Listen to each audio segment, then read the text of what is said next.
In August 2025, tragedy struck Brooklyn when gunfire erupted inside the Taste of the City lounge in Crown Heights during the early morning hours.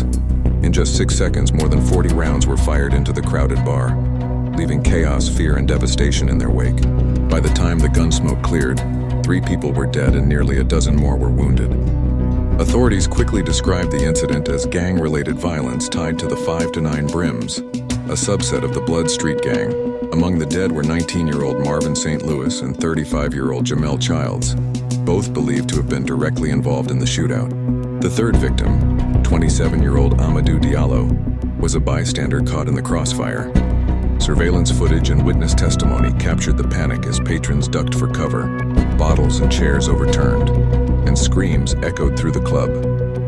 What had started as a night of music and drinks ended in one of the deadliest mass shootings New York had seen in years. Investigators quickly identified Elijah Roy, also known as Eli Spice, as a key figure in the violence.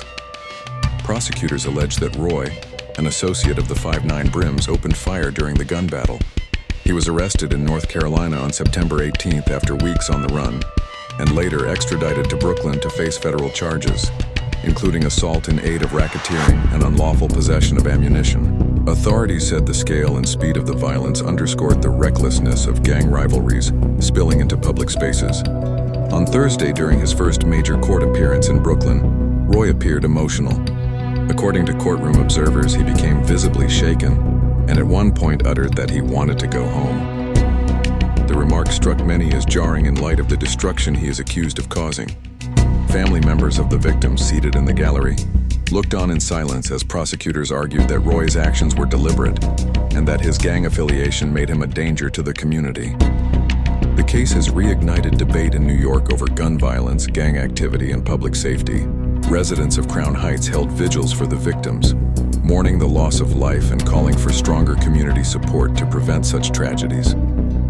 Federal officials emphasized that the charges reflect a broader effort to crack down on violent gangs in the city, promising justice for those who were killed and wounded that night.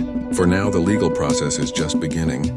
Roy remains in custody, awaiting trial, while the families of the victims are left to grapple with grief, demanding answers and accountability. What is clear is that one night of gang rivalry in a Brooklyn lounge has left scars on an entire community, scars that will not soon fade.